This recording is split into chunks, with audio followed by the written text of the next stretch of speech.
സഹാക്കളെ, 23-ാം party കോൺഗ്രസിന് മുന്നോടിയായി CPM column area സമ്മേളനത്തിൻ്റെ പൊതുയോഗത്തിൻ്റെ അധ്യക്ഷനായി പാർട്ടിയുടെ കോളം ഏരിയ സെക്രട്ടറിയും തിരുവനന്തപുരം ജില്ലാ കമ്മിറ്റി അംഗവുമായ അഡ്വക്കേറ്റ് PS ഹരികുമാറിനെ വളരെ സ്നേഹത്തോടുകൂടി ക്ഷണിച്ചു. പ്രിയപ്പെട്ട സഖാക്കളെ, പൊതുസമ്മേളനം ആരംഭിക്കുകയാണ്. പൊതുസമ്മേളനത്തിൽ സ്വാഗതം ആശംസിക്കുന്നതിന് വേണ്ടി പാർട്ടിയുടെ ഏരിയ കമ്മിറ്റി അംഗവും ഏരിയ സമ്മേളനത്തിൻ്റെ സംഘാടക സമിതിയുടെ ജനറൽ കൺവീനറുമായിട്ടുള്ള സഖാവ് VN വിനോദ് കുമാറിനെ ക്ഷണിക്കുകയാണ്. സ്നേഹബഹുമാനമുള്ള ഈ യോഗത്തിൻ്റെ അധ്യക്ഷൻ പാർട്ടിയുടെ ഏരിയ കമ്മിറ്റിയുടെ സെക്രട്ടറി അഡ്വക്കേറ്റ് PS ഹരികുമാർ, ഇന്ന് ഈ പൊതുയോഗം ഉദ്ഘാടനം ചെയ്യുന്ന പാർട്ടിയുടെ പോളിറ്റ് ബ്യൂറോ അംഗം സഖാവ് കോടിയേരി ബാലകൃഷ്ണൻ, ജില്ലാ സെക്രട്ടറി സഖാവ് ആനാവൂർ നാഗപ്പൻ, സഖാവ് C ജയൻ ബാബു, സഖാവ് പുല്ലുവിള സ്റ്റാൻലി, സഖാവ് P രാജേന്ദ്രകുമാർ, സ്വാഗത സംഘത്തിൻ്റെ ചെയർമാൻ സഖാവ് ലോറൻസ് തുടങ്ങിയ സഖാക്കളെ, നല്ലവരായ ജനാധിപത്യ വിശ്വാസികളെ, കഴിഞ്ഞ 21-ാം തീയതി മുതൽ വിവിധങ്ങളായിട്ടുള്ള പരിപാടികളോടുകൂടി കോവളം ഏരിയ സമ്മേളനം പൂവാറിൻ്റെ ചുവന്ന മണ്ണിൽ ബഹുജന പങ്കാളിത്തത്തോടുകൂടി നടത്തിയെടുക്കുവാൻ കഴിഞ്ഞു എന്നുള്ള ചാരിതാർത്ഥ്യത്തോടു കൂടിയാണ് സ്വാഗത സംഘം പ്രവർത്തിച്ചത്. എല്ലാ പരിപാടികളിലും ഉണ്ടായിട്ടുള്ള ബഹുജന പങ്കാളിത്തം പ്രതികൂല കാലാവസ്ഥയിലും പാർട്ടിയെ സ്നേഹിക്കുന്ന കുടുംബങ്ങളിൽ നിന്ന് നല്ലവരായ സഖാക്കളും നാട്ടുകാരും പാർട്ടി ബന്ധുക്കളുമെല്ലാം ഈ സമ്മേളനത്തിൻ്റെ വിജയത്തിലേക്കായി പൂവാറിൻ്റെ ഈ ചുവന്ന മണ്ണിലേക്ക് ഒഴുകി വന്ന കാഴ്ച നാം എല്ലാം കണ്ടതാണ്. എൻ്റെ കർത്തവ്യം ഈ പൊതുയോഗത്തിന് സ്വാഗതം ആശംസിക്കുക എന്നുള്ളതാണ്. ഏരിയ കമ്മിറ്റിയുടെ സെക്രട്ടറിയായി വീണ്ടും ചുമതലയേറ്റ നമുക്കേവർക്കും പ്രിയങ്കരനായിട്ടുള്ള അഡ്വക്കേറ്റ് PS ഹരികുമാറിനെ സംഘാടക സമിതിക്ക് വേണ്ടിയും നിങ്ങൾ ഓരോരുത്തർക്കും വേണ്ടിയും ഈ പൊതുയോഗത്തിലേക്ക് സ്വാഗതം ചെയ്തു കൊള്ളുന്നു. ഈ യോഗം ഉദ്ഘാടനം ചെയ്യുന്നത് ബഹുമാന്യനായിട്ടുള്ള പാർട്ടിയുടെ പോളിറ്റ് ബ്യൂറോ അംഗം സഖാവ് കോടിയേരി ബാലകൃഷ്ണനാണ്. ആ സഖാവിനെയും സംഘാടക സമിതിക്ക് വേണ്ടി ഏറെ ആദരവോടുകൂടി സ്വാഗതം ചെയ്യുകയാണ്. പാർട്ടിയുടെ തിരുവനന്തപുരം ജില്ലാ സെക്രട്ടറി സഖാവ് ആനാവൂർ നാഗപ്പൻ, സഖാവിനെയും ഏറെ ആദരവോടുകൂടി ഈ സമ്മേളനത്തിലേക്ക് സ്വാഗതം ചെയ്യുകയാണ്. പാർട്ടിയുടെ കോവളത്തെ ചുമതലക്കാരനായിട്ടുള്ള സെക്രട്ടേറിയറ്റ് മെമ്പർ സഖാവ് C ജയൻ ബാബു, പ്രവർത്തനങ്ങളെല്ലാം വിജയിപ്പിക്കുന്നതിൽ കഴിഞ്ഞ ഒരാഴ്ചക്കാലമായി പൂവാറ് തന്നെ ക്യാമ്പ് ചെയ്ത് പ്രവർത്തനങ്ങൾക്ക് നേതൃത്വം നൽകിയ സഖാവ് C ജയൻ ബാബുവിനെ ഈ യോഗത്തിലേക്ക് സ്വാഗതം ചെയ്യുകയാണ്. പാർട്ടിയുടെ ജില്ലാ കമ്മിറ്റി അംഗങ്ങളായിട്ടുള്ള സഖാവ് പുല്ലുവിള സ്റ്റാൻലി, സഖാവ് P രാജേന്ദ്രകുമാർ, ഞങ്ങൾക്ക് നേതൃത്വപരമായിട്ടുള്ള പ്രവർത്തനങ്ങൾ ഇവിടെ നടത്തിക്കൊണ്ടിരിക്കുന്ന ബഹുമാന്യരായിട്ടുള്ള 2 ജില്ലാ കമ്മിറ്റി അംഗങ്ങളെയും നിങ്ങൾ ഓരോരുത്തർക്കും വേണ്ടി സ്വാഗതം ചെയ്യുന്നു. ഗ്രാമപഞ്ചായത്തിൻ്റെ പ്രസിഡൻറ്റും ഈ സ്വാഗത സംഘത്തിൻ്റെ ചെയർമാനുമായിട്ടുള്ള സഖാവ് J ലോറൻസ്, ഈ സ്വാഗത സംഘത്തിൻ്റെ കൺവീനറായിട്ടുള്ള പാർട്ടിയുടെ ലോക്കൽ കമ്മിറ്റി സെക്രട്ടറി സഖാവ് BT ബോബൻകുമാർ, അതുപോലെ തന്നെ ഈ പ്രവർത്തനങ്ങളെ ആകെ കോർഡിനേറ്റ് ചെയ്ത് സ്വാഗത സംഘത്തിൻ്റെ കോർഡിനേറ്ററായി പ്രവർത്തിച്ച പാർട്ടിയുടെ ഏരിയ കമ്മിറ്റി അംഗം സഖാവ് അഡ്വക്കേറ്റ് അജിത്ത് തുടങ്ങി മുഴുവൻ പാർട്ടി ഏരിയ കമ്മിറ്റി അംഗങ്ങളെയും, പാർട്ടി ലോക്കൽ കമ്മിറ്റി മെമ്പർമാർ, പാർട്ടി ബ്രാഞ്ച് സെക്രട്ടറിമാർ, പാർട്ടി അനുഭാവികൾ തുടങ്ങി ഈ പൊതുയോഗം വീക്ഷിച്ചു കൊണ്ടിരിക്കുന്ന മുഴുവൻ സഖാക്കളെയും സ്വാഗത സംഘത്തിന് വേണ്ടി സ്വാഗതം ചെയ്തുകൊണ്ട് ഞാൻ എൻ്റെ വാക്കുകൾ അവസാനിപ്പിക്കുന്നു. നിങ്ങൾക്ക് അഭിവാദ്യങ്ങൾ. പൊതുസമ്മേളനം ഔപചാരികമായി ഉദ്ഘാടനം ചെയ്യുന്ന പാർട്ടിയുടെ പോളിറ്റ് ബ്യൂറോ മെമ്പർ നമ്മളെല്ലാം പ്രിയങ്കനായ സഖാവ് കോടിയേരി ബാലകൃഷ്ണൻ, പാർട്ടി ജില്ലാ സെക്രട്ടറി സഖാവ് അനാവൂർ നാഗപ്പൻ, ജില്ലാ സെക്രട്ടേറിയറ്റ് അംഗം സഖാവ് സി ജയൻ ബാബു, പാർട്ടി ജില്ലാ കമ്മിറ്റി അംഗങ്ങളായിട്ടുള്ള സഖാക്കൾ പുല്ലുവിള സ്റ്റാൻലി, സഖാവ് P Rajendrakumar, party area committee അംഗങ്ങൾ, ഈ സമ്മേളനത്തിന്റെ സംഘാടക സമിതിയുടെ ചെയർമാൻ, പൂവാർ ഗ്രാമപഞ്ചായത്ത് പ്രസിഡന്റായിട്ടുള്ള സഖാവ് ജെ ലോറൻസ്, ജനറൽ കൺവീനർ സഖാവ് വി എൻ വിനോദ് കുമാർ, സംഘടനാ സമിതിയിലെ കൺവീനറും പാർട്ടിയുടെ പൂവാർ LC സെക്രട്ടറിയുമായിട്ടുള്ള സഖാവ് BT ബോബൻ കുമാർ, പൊതുസമ്മേളനത്തിൽ പങ്കെടുത്തിരിക്കുന്ന പ്രിയപ്പെട്ട സഖാക്കളെ, സുഹൃത്തുക്കളെ, സഹോദരി സഹോദരന്മാർ, 21ാം പാർട്ടി കോൺഗ്രസിന് മുന്നോടിയായിട്ടുള്ള പാർട്ടിയുടെ കോവളം ഏരിയ സമ്മേളനം ഇന്നലെയും ഇന്നുമായി പാർട്ടി ഏരിയ കമ്മിറ്റി അംഗമായിരുന്ന സഖാവ് പി സുരേഷ് കുമാർ നഗറിൽ നടന്നു വരികയാണ്.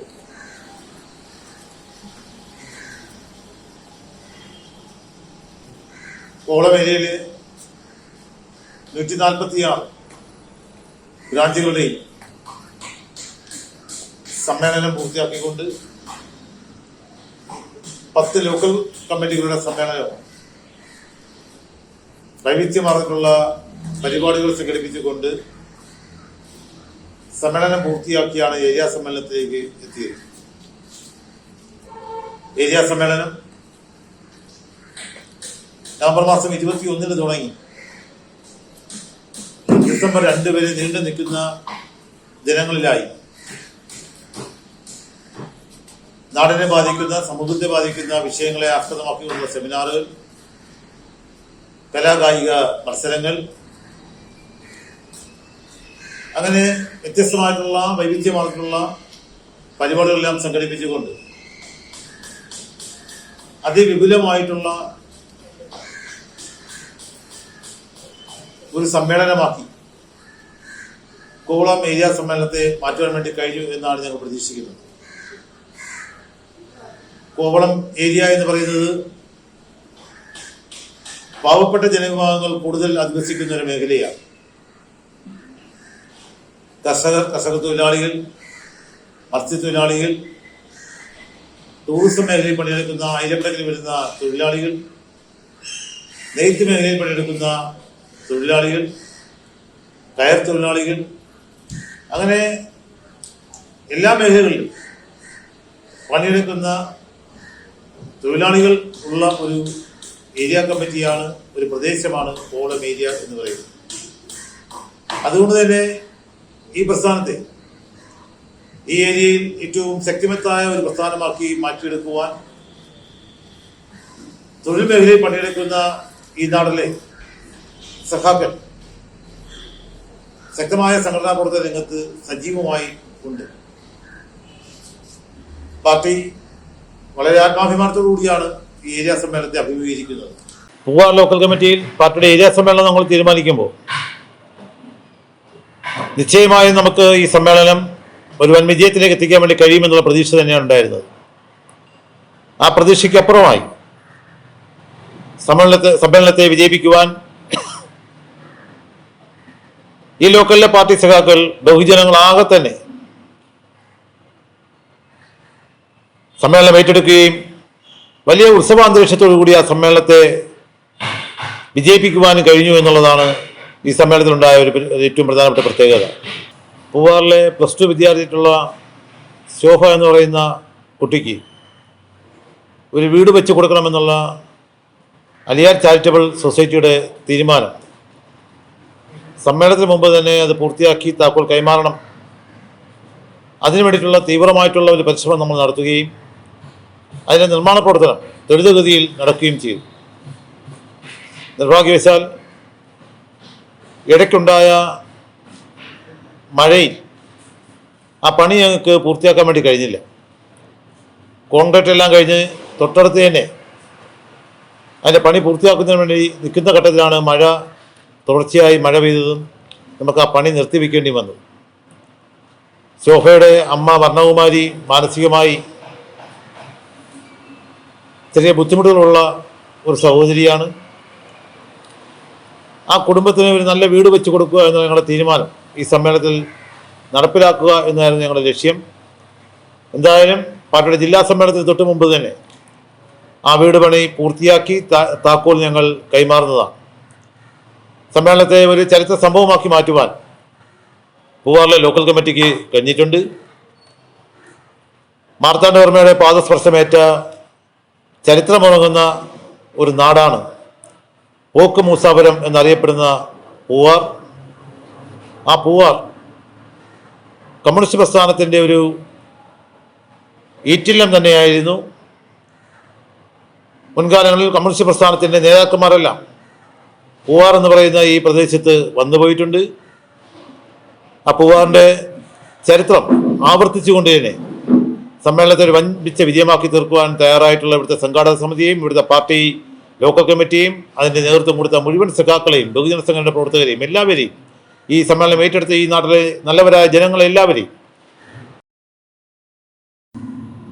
ഈ പൊതുസമ്മേളനം ഔപചാരികമായി ഉദ്ഘാടനം ചെയ്യുവാൻ ഏറെ ആദരവോടെ പാർട്ടിയുടെ പോൾ ബ്യൂറോ മെമ്പറായിട്ടുള്ള നമ്മുടെ എല്ലാം പ്രിയങ്കരനായ ജനകീയ നേതാവ് സഖാവ് കോടിയേരി ബാലകൃഷ്ണനെ നിങ്ങളെല്ലാവരുടെയും അനുഭവത്തോടു കൂടി ഈ പൊതുസമ്മേളനം ഔപചാരികമായി ഉദ്ഘാടനം ചെയ്യുന്നതിന് വേണ്ടി ക്ഷണിക്കുകയാണ്.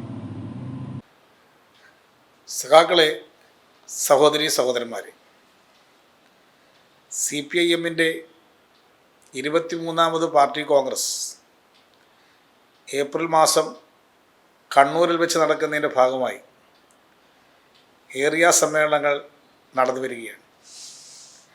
ഇവിടെ നടന്ന ഏരിയ സമ്മേളനം 2 ദിവസമായി ഈ ഏരിയയിലെ പാർട്ടിയുടെ സ്വാധീനം വിപുലപ്പെടുത്തേണ്ടുന്ന സംഘടനാ കാര്യങ്ങളും മറ്റ് രാഷ്ട്രീയ പ്രശ്നങ്ങളുമാണ് ചർച്ച ചെയ്തിട്ടുള്ളത്. വളരെയധികം രാഷ്ട്രീയ പാരമ്പര്യമുള്ള ഒരു പ്രദേശമാണ്. പലരും രക്തസാക്ഷിത്വം വരിച്ച് വിവിധ രീതിയിലുള്ള ത്യാഗനിർഭരമായ പ്രവർത്തനങ്ങൾ നടത്തി കെട്ടിപ്പടുത്തതാണ് ഈ പ്രദേശത്തെ പാർട്ടി എന്നത് നിങ്ങൾക്കൊക്കെ അറിയാവുന്നതാണ്.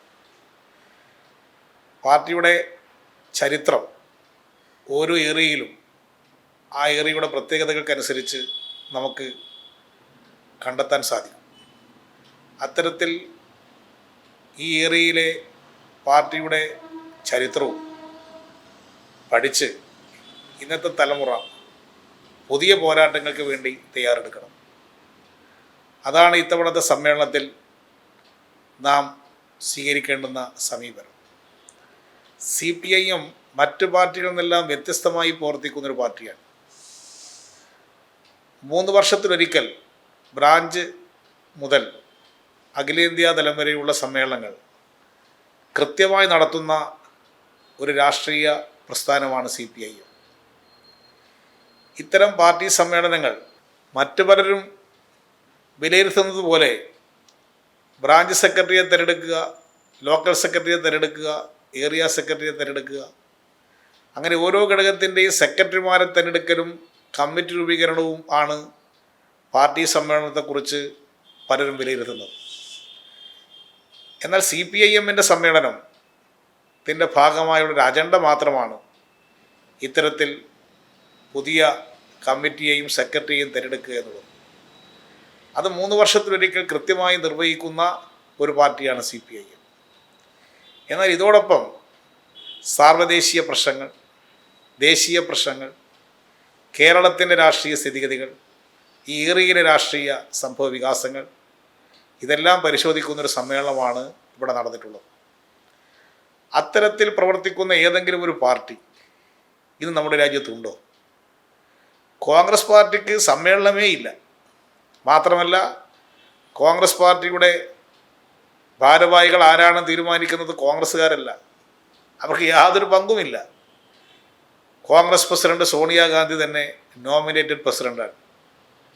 സോണിയാഗാന്ധി നിയോഗിക്കുന്നവരാണ് കോൺഗ്രസിൻ്റെ ഭാരവാഹികൾ. കോൺഗ്രസിൽ മെമ്പർഷിപ്പ് എടുത്ത ആർക്കും ഭാരവാഹികളെ തിരഞ്ഞെടുക്കാൻ യാതൊരു പങ്കാളിത്തവുമില്ല. ഇലക്ഷൻ നടത്തുമെന്ന് എല്ലാ കാലത്തും പ്രഖ്യാപിക്കുമെങ്കിലും കോൺഗ്രസിൽ ഇലക്ഷൻ നടക്കാറേയില്ല. വളരെ കാലമായി കോൺഗ്രസിൻ്റെ അവസ്ഥ ഇതാണ്. ബി ജെ പിക്കകത്താണെങ്കിൽ ഒരു തിരഞ്ഞെടുപ്പുമില്ലാത്ത ഒരു പ്രസ്ഥാനമാണ് ബി ജെ പി. RSS എന്ത് തീരുമാനിക്കുന്നു അവരാണ് ബി ജെ പിയുടെ ഭാരവാഹികളായിട്ട് പ്രവർത്തിക്കുന്നത്. ബി ജെ പിയുടെ അഖിലേന്ത്യാ പ്രസിഡന്റ് ആരായിരിക്കണം, സംസ്ഥാന പ്രസിഡന്റ് ആരായിരിക്കണം എന്നെല്ലാം തീരുമാനിക്കുന്നത് ബി ജെ പിക്കാരല്ല. ഒരിക്കലും ഇലക്ഷൻ നടക്കാത്തൊരു പാർട്ടിയാണ് ബി ജെ പി. അതിൽ തീരുമാനങ്ങൾ മുഴുവൻ RSSൻ്റെ ഹെഡ്ക്വാർട്ടേഴ്സ് നാഗപ്പൂരിൽ വെച്ചാണ് തീരുമാനിക്കുന്നത്.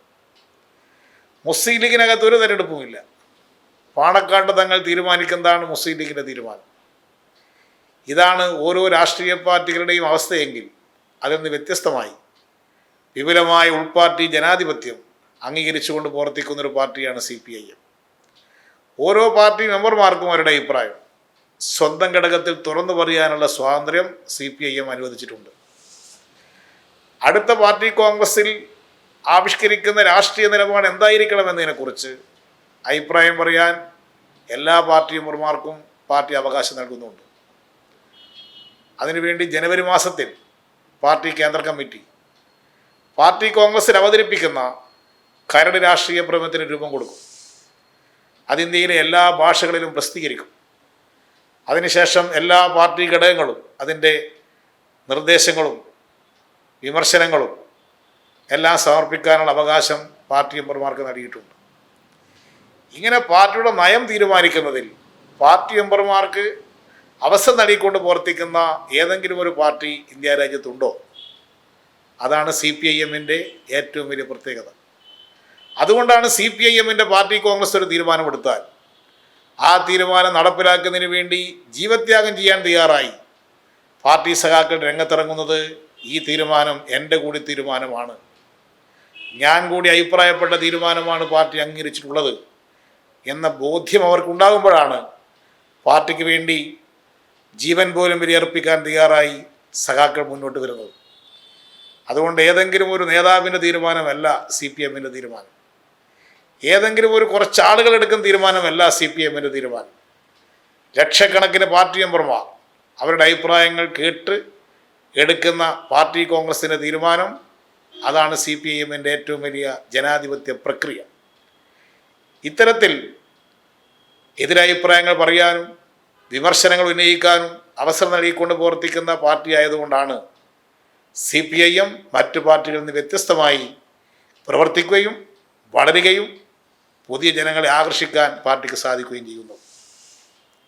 ഇന്നത്തെ കാലഘട്ടത്തിൽ CPIMനെ കൂടുതൽ ശക്തിപ്പെടുത്തേണ്ടുന്നൊരു കാലഘട്ടമാണ്. സാർവദേശീയ തലത്തിൽ പല തിരിച്ചടികളും കമ്മ്യൂണിസ്റ്റ് പ്രസ്ഥാനത്തിനുണ്ടായിട്ടുണ്ടെങ്കിലും ഇന്നും ലോകത്തിലെ 1/5 ജനങ്ങൾ സോഷ്യലിസത്തിന് കീഴിലാണ് പ്രവർത്തിക്കുന്നത്. സോവിയറ്റ് യൂണിയന്റെ തകർച്ചയ്ക്ക് ശേഷം ഏകദ്രവ ലോകം സൃഷ്ടിക്കുമെന്നായിരുന്നു അമേരിക്കൻ സാമ്രാജ്യത്വം പ്രഖ്യാപിച്ചിരുന്നത്. എന്നാൽ അവർക്കിപ്പോഴും അത് സാധിച്ചിട്ടില്ല. സോഷ്യലിസ്റ്റ് മൂല്യങ്ങൾ ഉൾക്കൊണ്ട് പ്രവർത്തിക്കുന്ന ഗവൺമെൻറ്റുകളെ അട്ടിമറിക്കാൻ സാമ്രാജ്യത്വം എല്ലാ ശ്രമങ്ങളും നടത്തിക്കൊണ്ടിരിക്കുന്നുണ്ടെങ്കിലും അതിനെല്ലാം അതിജീവിച്ചുകൊണ്ട് സോഷ്യലിസത്തിന് വേണ്ടി പോരാടുന്ന ശക്തികൾ ലോകത്തുടനീളം പ്രവർത്തിക്കുകയാണ്. തൊഴിലാളി വർഗം അതിൻ്റെ മോചനത്തിന് വേണ്ടിയിട്ടുള്ള പാത ഓരോ രാജ്യത്തിൻ്റെയും പരിതസ്ഥിതികൾക്കനുസരിച്ചുകൊണ്ട് തിരഞ്ഞെടുത്തുകൊണ്ടിരിക്കുകയാണ്. തിരിച്ചടികൾ ഉണ്ടെങ്കിലും പല രാജ്യങ്ങളിലും ഇടതുപക്ഷ പ്രസ്ഥാനത്തിന് മുന്നേറ്റവും ഉണ്ടായിട്ടുണ്ട്. എപ്പോഴും മുന്നേറ്റമുണ്ടാകുന്നൊരു പ്രസ്ഥാനമല്ല ഇടതുപക്ഷ പ്രസ്ഥാനം. ചിലപ്പോൾ തിരിച്ചടികളും ഉണ്ടാകും. ആ തിരിച്ചടികളിൽ നിന്ന് പാഠം ഉൾക്കൊണ്ട് പ്രവർത്തിക്കുക എന്നുള്ളതാണ് ലോകത്തിലെ എല്ലായിടത്തുമുള്ള കമ്മ്യൂണിസ്റ്റുകാർ സ്വീകരിക്കുന്ന പ്രവർത്തന രീതി. അതുകൊണ്ടാണ് ചിലപ്പോൾ തിരിച്ചടികൾക്ക് വിധേയമാകുന്നു, പിന്നെ തിരിച്ചടികൾ അതിജീവിച്ച് ജനപിന്തുണ നേടി മുന്നേറുന്നു. ഇതാണ് ലോകതലത്തിൽ വന്നുകൊണ്ടിരിക്കുന്ന പുതിയ പ്രത്യേകത. ഇന്നും വലതുപക്ഷ ശക്തികൾക്ക് ലോക സംഭവഗതികളെ സ്വാധീനിക്കാനുള്ള കഴിവുണ്ട് എന്ന വസ്തുത നാം നിഷേധിച്ചുകൂടാ. എന്നാൽ സോഷ്യലിസ്റ്റ് രാജ്യങ്ങളെയും സോഷ്യലിസ്റ്റ് പ്രസ്ഥാനങ്ങളെയും ലോകത്തുടനീളം ഉന്മൂലനം ചെയ്യാനുള്ള സാമ്രാജ്യ തന്ത്രം വിജയിക്കാൻ പോകുന്നില്ല എന്നതാണ് ലോകതലത്തിൽ കണ്ടുകൊണ്ടിരിക്കുന്ന ആവേശകരമായ സ്ഥിതിവിശേഷം. വലതുപക്ഷത്തിലേക്കുള്ള ഒരു മാറ്റം ലോകതലത്തിൽ വന്നിട്ടുണ്ട് എന്നത് യാഥാർത്ഥ്യമാണ്. അതിൻ്റെതായ അലയൊലിക്ക് ഇന്ത്യയിലും ഉണ്ടായിട്ടുണ്ട്. ഇന്ത്യയിൽ നരേന്ദ്രമോദി സർക്കാരിൻ്റെ രൂപീകരണം ഇതിൻ്റെ ഭാഗമായിട്ട് സംഭവിച്ചതാണ്. വർഗീയ ശക്തികൾ ലോകത്തുടനീളം മതമൗലികവാദ ശക്തികൾ അവരെ പ്രോത്സാഹിപ്പിക്കുകയാണ് സാമ്രാജ്യത്വം ചെയ്യുന്നത്. ഇതുതന്നെയാണ് ഇന്ത്യയിലും RSSനെയും മറ്റും പ്രോത്സാഹിപ്പിക്കാനും ഇസ്ലാമിക മതമൗലികവാദികളെ പ്രോത്സാഹിപ്പിക്കാനും സാമ്രാജ്യത്വം കൊണ്ടുപിടിച്ച് ശ്രമിച്ചുകൊണ്ടിരിക്കുന്നുണ്ട്. അതിൻ്റെ ഉൽപ്പന്നമാണ് RSS നിയന്ത്രിക്കുന്ന ഒരു സർക്കാർ ഇന്ന് ഇന്ത്യയിൽ കഴിഞ്ഞ 7.5 കൊല്ലമായിട്ട് പ്രവർത്തിച്ചുകൊണ്ടിരിക്കുന്നത്. BJP സർക്കാർ അധികാരത്തിൽ വന്നതിന് ശേഷം, അവർക്ക് ലോകസഭയിൽ തനിച്ച് ഭൂരിപക്ഷം കിട്ടിയതിന് ശേഷം, രാജ്യസഭയും അവർക്ക് ഭൂരിപക്ഷം വന്നതിന് ശേഷം ഇന്ന് അതിവേഗത്തിലാണ് ഉദാരവൽക്കരണ നടപടികളുമായി BJP സർക്കാർ മുന്നോട്ട് പോകുന്നത്. ജനാധിപത്യ മൂല്യങ്ങളൊന്നും കാത്തു സൂക്ഷിക്കാൻ അവർ സന്നദ്ധമല്ല. അവരുടെ പ്രവർത്തനം ഏകാധിപത്യ രീതിയിലുള്ള പ്രവർത്തനങ്ങൾ സംഘടിപ്പിക്കുക, എതിർ ശബ്ദങ്ങൾ ഇല്ലാതാക്കുക, അതിന് കേന്ദ്ര ഏജൻസികളെ ഉപയോഗിക്കുക, ഭരണകൂട സംവിധാനങ്ങളെ ആകെ എതിർപ്പുകളെ നേരിടാൻ വേണ്ടി ഉപയോഗിക്കുക. ഇതാണ് ഇന്നവർ സ്വീകരിച്ചു വരുന്ന മാർഗം. ഇതുകൊണ്ട് എന്താണ് അവർ ലക്ഷ്യമിടുന്നത്? ഹിന്ദു രാഷ്ട്രം എന്ന് പ്രഖ്യാപിച്ചുകൊണ്ട് ഹിന്ദുക്കളെ ഇളക്കിവിട്ട് ആവേശം കൊള്ളിക്കുക. ഏത് ഹിന്ദുവിനെയാണ് BJP രക്ഷിച്ചിട്ടുള്ളത്? ആരാണ് BJPയുടെ ഹിന്ദു? BJPയുടെ ഹിന്ദു തൊഴിലാളികളും കൃഷിക്കാരും കഷ്ടപ്പെടുന്നവരുമായ പാവപ്പെട്ട ജനവിഭാഗങ്ങളല്ല. BJPയുടെ ഹിന്ദു എന്ന് പറയുന്നത് അംബാനി, അദാനി, ടാറ്റ, ഗോയങ്ക, ബിർള തുടങ്ങിയിട്ടുള്ള കുത്തക മുതലാളിമാർ, കോർപ്പറേറ്റുകളാണ് RSSൻ്റെ BJPയുടെ ഹിന്ദുക്കൾ. അവരുടെ രാഷ്ട്രം സൃഷ്ടിക്കാനാണ്, കോർപ്പറേറ്റുകളുടെ രാഷ്ട്രം സൃഷ്ടിക്കാനാണ് BJP ശ്രമിക്കുന്നത്. കോർപ്പറേറ്റ് വർഗീയ ഭരണമാണ് BJPയുടെ ഭരണം. ഇതിന് ഭൂരിപക്ഷ വർഗീയതയെ ഇളക്കിവിടാൻ വേണ്ടിയാണ് ഹിന്ദുരാഷ്ട്രം എന്നവർ പ്രചരിപ്പിച്ചുകൊണ്ടിരിക്കുന്നത്. തൊഴിലില്ലായ്മ വർദ്ധിക്കുന്നതാണോ ഹിന്ദുരാഷ്ട്രത്തിൻ്റെ പ്രത്യേകത? ഇവിടെ പട്ടിണി കിടക്കുന്നവരുടെ അംഗസംഖ്യ വർദ്ധിക്കുന്ന രാജ്യം ഇന്ത്യ, വിദ്യാഭ്യാസ കാര്യങ്ങളിൽ പുറകോട്ട് പോകുന്ന രാജ്യം, അടിസ്ഥാന സൗകര്യങ്ങളില്ലാതെ ജീവിക്കുന്ന കോടിക്കണക്കിന് ജനവിഭാഗങ്ങൾ, തൊഴിലാളികൾക്ക് ജീവിതത്തിൽ സുരക്ഷിതത്വമില്ല, കർഷകർക്ക് ആത്മഹത്യ ചെയ്യേണ്ടി വരുന്ന രാജ്യം. ഇതാണോ ഹിന്ദുരാഷ്ട്രം? എല്ലാ മതമൗലികവാദ രാഷ്ട്രങ്ങളും സ്വീകരിക്കുന്നത് മതമൗലികവാദ ശക്തികളെ ഉത്തേജിപ്പിച്ചുകൊണ്ട് കുത്തക മുതലാളിമാർക്കും കോർപ്പറേറ്റുകൾക്കും വേണ്ടി ഭരിക്കുക എന്നുള്ളത് തന്നെയാണ്. അത് തന്നെയാണ് ഇന്ത്യയിൽ RSSഉം BJP ഭരണം ഉപയോഗിച്ചുകൊണ്ട് ഇവിടെ ചെയ്തുകൊണ്ടിരിക്കുന്നത്. ഈ യാഥാർത്ഥ്യം ജനങ്ങൾ കുറേശ്ശെ മനസ്സിലാക്കി തുടങ്ങി. അതിൻ്റെ ഭാഗമാണ് കൃഷിക്കാർ, തൊഴിലാളികൾ ഇപ്പോൾ ഉയർത്തെഴുന്നേൽക്കാൻ തുടങ്ങിയിരിക്കുന്നത്. രാജ്യത്ത് കാർഷിക ഭൂമിയിൽ നിന്ന് കൃഷിക്കാരെ മുഴുവൻ ആട്ടിപ്പായിച്ച് കൃഷിഭൂമി കോർപ്പറേറ്റുകളെ ഏൽപ്പിക്കാനായിരുന്നു കാർഷിക നിയമങ്ങൾ ഭേദഗതി ചെയ്തത്. കൃഷിഭൂമി കൃഷിക്കാരന് എന്നതായിരുന്നു സ്വാതന്ത്ര്യ സമരത്തിൻ്റെ മുദ്രാവാക്യം. ഇന്നത് പോയി കൃഷിഭൂമി കോർപ്പറേറ്റുകൾക്ക് എന്നുള്ളതാണ് RSS ഉയർത്തുന്ന മുദ്രാവാക്യം. അതിൻ്റെ ഭാഗമായി കൊണ്ടുവന്ന നിയമങ്ങളാണ് പാർലമെൻറ്റിൽ പാസ്സാക്കിയെടുത്ത കർഷക ഭേദഗതി നിയമങ്ങൾ.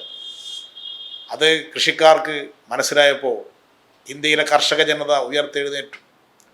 സ്വാതന്ത്ര്യ സമരകാലത്തിൽ കൃഷിക്കാർ പങ്കെടുത്തതിനേക്കാൾ ഊർജ്ജസ്വലമായി ഞങ്ങളുടെ നിലനിൽപ്പിന് വേണ്ടി കൃഷിക്കാർ രംഗത്തിറങ്ങിയ കാഴ്ചയാണ് കഴിഞ്ഞ 1 വർഷക്കാലമായി നാം കണ്ടത്. അതിൻ്റെ ഫലമായി സ്വതന്ത്ര ഇന്ത്യ കണ്ട ഏറ്റവും വലിയ കർഷക മുന്നേറ്റം, ആ കർഷക മുന്നേറ്റത്തിൽ തൊഴിലാളികൾ കൂടി പങ്കെടുത്തതോടുകൂടി അത് ജനകീയ സമരമായിട്ട് മാറി. ലോകത്തിൻ്റെ നാനാഭാഗങ്ങളിൽ നിന്ന് ആ സമരത്തിന് പിന്തുണ ലഭിക്കുന്ന സ്ഥിതിവിശേഷമുണ്ടായി. ഇതിൻ്റെ ഫലമായിട്ടാണ് മോദി സർക്കാർ അവരുടെ തീരുമാനം മാറ്റേണ്ടി വന്നു. ഇന്ത്യയിലെ കൃഷിക്കാരോട് നരേന്ദ്രമോദിക്ക് മാപ്പിരക്കേണ്ടി വന്നു. ഇപ്പോൾ ആ നിയമം റദ്ദാക്കുമെന്ന് ഗവൺമെൻറ് പ്രഖ്യാപിച്ചു. ഇത് പാർലമെൻറ്റ് ഈ നിയമം റദ്ദാക്കാനുള്ള ബിൽ പാസ്സാക്കുന്നത് വരെ ഈ സമരം തുടരും എന്ന് കർഷകർ പ്രഖ്യാപിച്ചത് നരേന്ദ്രമോദിയുടെ പ്രഖ്യാപനത്തിൽ ഇപ്പോഴും കർഷകർ ആശങ്കപ്പെടുന്നു എന്നുള്ളതാണ്. കർഷകർക്ക് മോദി സർക്കാരുള്ള വിശ്വാസം നഷ്ടപ്പെട്ടതുകൊണ്ടാണ് മോദിയുടെ വാക്കുകൾ അവർക്ക് വിശ്വസിക്കാൻ സാധിക്കാത്തത്. 5 സംസ്ഥാനങ്ങളിൽ നിയമസഭാ തിരഞ്ഞെടുപ്പ് നടക്കാൻ പോവുകയാണ്. ഇതിനു മുമ്പ് നടന്ന സംസ്ഥാനങ്ങളിലും ഉപതെരഞ്ഞെടുപ്പുകളിൽ BJPക്കാരത്ത് തിരിച്ചടി ഉണ്ടായി. ഈ 5 സംസ്ഥാനങ്ങൾ, ഉത്തർപ്രദേശ് ഉൾപ്പെടെയുള്ള സംസ്ഥാനങ്ങളിൽ BJPക്ക് അധികാരം നഷ്ടപ്പെട്ട് കഴിഞ്ഞാൽ പിന്നെ മോദിയുടെ ഭാവി അപകടത്തിലാണെന്ന് തിരിച്ചറിഞ്ഞപ്പോഴാണ് ഇപ്പോൾ ആ നിയമം പിൻവലിക്കാം എന്ന് മോദി പരസ്യമായി പറയേണ്ടി വന്ന അവസ്ഥാവിശേഷമുണ്ടായിരിക്കുന്നത്. അതുകൊണ്ട് പോരാട്ടം തുടരുക മാത്രമേ വഴിയുള്ളൂ. ഈ നയങ്ങൾ തിരുത്തിക്കണമെങ്കിൽ ജനങ്ങൾ രംഗത്തിറങ്ങിയാൽ മാത്രമേ സാധിക്കുകയുള്ളൂ എന്നത് അനുഭവ പാഠം നമുക്ക് ലഭിച്ചിരിക്കുകയാണ്. തൊഴിലാളി കോഡുകൾ ഭേദഗതി ചെയ്തതിനെതിരെ ഇന്ത്യയിലെ തൊഴിലാളികൾ 2 ദിവസത്തെ പണിമുടക്കത്തിന് വേണ്ടി തയ്യാറെടുക്കുകയാണ്. പോരാട്ടം എവിടെ ശക്തിപ്പെടുന്നു അവിടെ മാത്രമേ ഗവൺമെൻറ്റിനെ പിന്തിരിപ്പിക്കാൻ സാധിക്കുകയുള്ളൂ. ഈ നയങ്ങൾക്കെതിരായിട്ട് ഏറ്റവും വലിയ ഊർജം ജനങ്ങളുടെ ഉയർത്തെഴുന്നേൽപ്പാടാണ്. എല്ലാ മതത്തിലും പെട്ട ജനങ്ങൾ, എല്ലാ സമുദായത്തിലും പെട്ട ജനങ്ങൾ ഒന്നിച്ചു ചേർന്നുകൊണ്ട് കർഷകർ എന്ന വികാരത്തോടു കൂടി, തൊഴിലാളി വർഗം എന്ന വികാരത്തോടു കൂടി രംഗത്തിറങ്ങിയാൽ മോദിയുടെ സാമ്പത്തിക നയങ്ങളെ വെല്ലുവിളിക്കാൻ സാധിക്കും. BJPയുടെ നയങ്ങളെ വെല്ലുവിളിക്കാൻ സാധിക്കും. ഈ ഗവൺമെൻറ് നയങ്ങളെ തിരുത്തിക്കാൻ സാധിക്കും. അതുകൊണ്ട് ഒരു പുതിയ ഊർജ്ജം ജനങ്ങൾക്ക് ലഭിച്ചിരിക്കുകയാണ്. നിരവധി പേർ കർഷക സമരത്തിൽ പങ്കെടുത്ത് രക്തസാക്ഷിത്വം വരിക്കേണ്ടി വന്നു.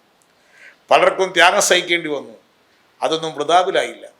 സമരങ്ങൾ, പോരാട്ടങ്ങൾ വഴിയാണ് ഇന്ത്യ മാറാൻ പോകുന്നത്. നാളത്തെ ഇന്ത്യയുടെ ഗതി തീരുമാനിക്കാൻ പോകുന്നത് ഇന്ത്യയിലെ തൊഴിലാളി വർഗവും കർഷകരും അധ്വാനിക്കുന്ന ജനവിഭാഗങ്ങളുമായിരിക്കും എന്ന് ഈ സമരം തെളിയിച്ചു കഴിഞ്ഞിരിക്കുകയാണ്. വർഗീയതയ്ക്കെതിരായിട്ടുള്ള ഏറ്റവും വലിയ വഴി വർഗസമരമാണ്. ആ വർഗസമരത്തിൽ കൂടി മാത്രമേ വർഗീയതയെ നേരിടാൻ സാധിക്കുകയുള്ളൂ. വർഗസമരത്തിൽ കൂടി മാത്രമേ മതനിരപേക്ഷത ഉയർത്തിപ്പിടിക്കാൻ സാധിക്കുകയുള്ളൂ. ജനാധിപത്യം ശക്തിപ്പെടുത്താൻ സാധിക്കുകയുള്ളൂ. ഈ അനുഭവ പാഠമാണ് കർഷക സമരം നമുക്ക് നൽകിയിരിക്കുന്നത്. ഇതിൽ നിന്ന് ഊർജ്ജം ഉൾക്കൊണ്ട് പുതിയ പോരാട്ടത്തിന് വേണ്ടി ഇന്ത്യയിലെ ജനങ്ങൾ തയ്യാറെടുക്കണം. CPIM ഈ സമരത്തിൽ എല്ലാവിധ സഹായവും നൽകി.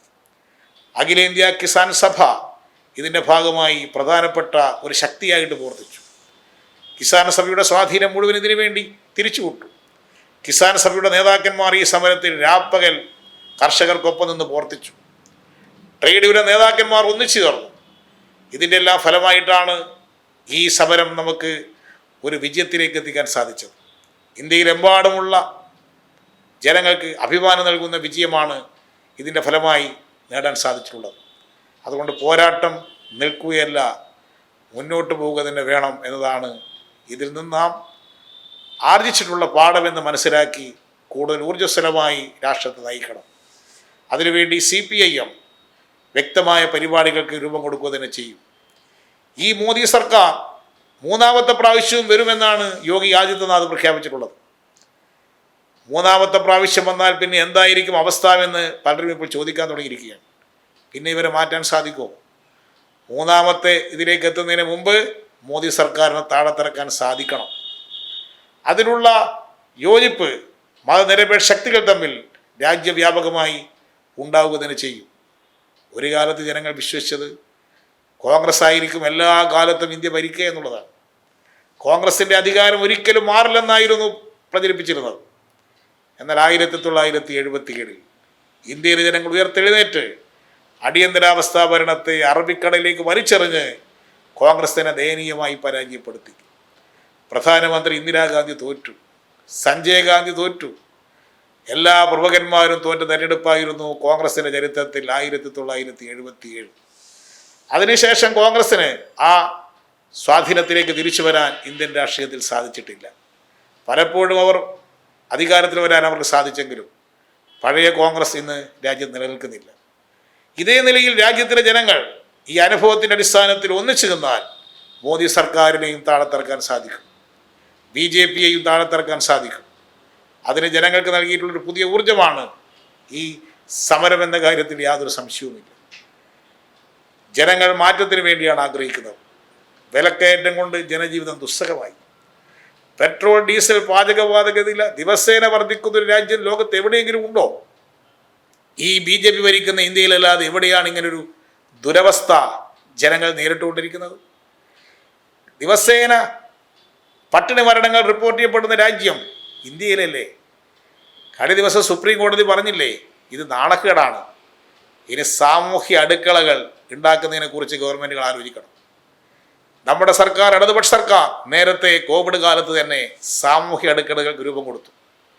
ഇപ്പോൾ സുപ്രീം കോടതി തന്നെ പറഞ്ഞിരിക്കുന്നു ഇന്ത്യ ഗവൺമെൻറ് ഇതിനെക്കുറിച്ച് ആലോചിക്കണമെന്ന്, പട്ടിണി മരണങ്ങൾ തടയണമെന്ന്.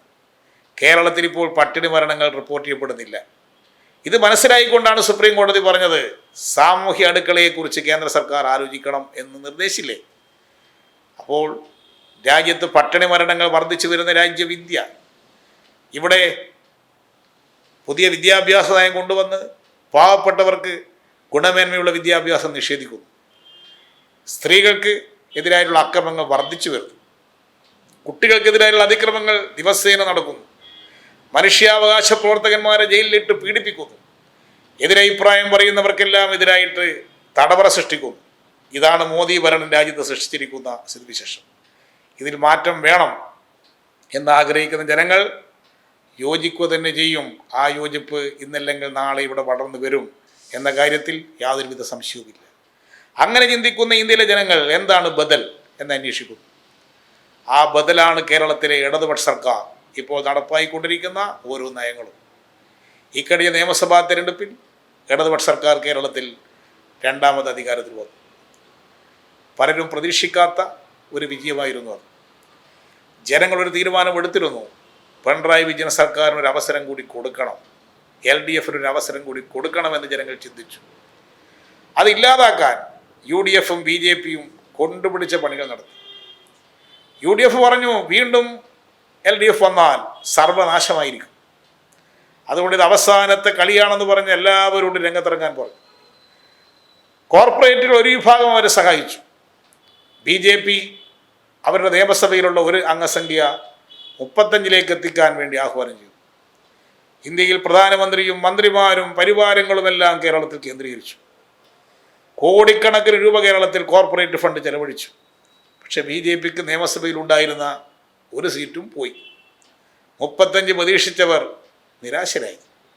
ഈ രണ്ടു കൂട്ടരെയും ജനങ്ങൾ നിരാകരിച്ച് ഇടതുപക്ഷത്തെ അധികാരത്തിൽ കൊണ്ടുവന്നത് ഇടതുപക്ഷം സ്വീകരിച്ച ബദൽ നയങ്ങൾ BJPയിൽ നിന്ന് വ്യത്യസ്തമായിരുന്നു, കോൺഗ്രസിൽ നിന്ന് വ്യത്യസ്തമായിരുന്നു.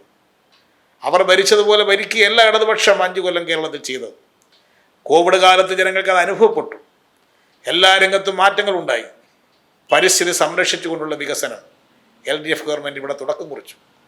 അടിസ്ഥാന സൗകര്യ വികസനത്തിൽ ദേശീയപാത വികസനം, മലയോര ഹൈവേ, തീരദേശ ഹൈവേ, ജലപാത,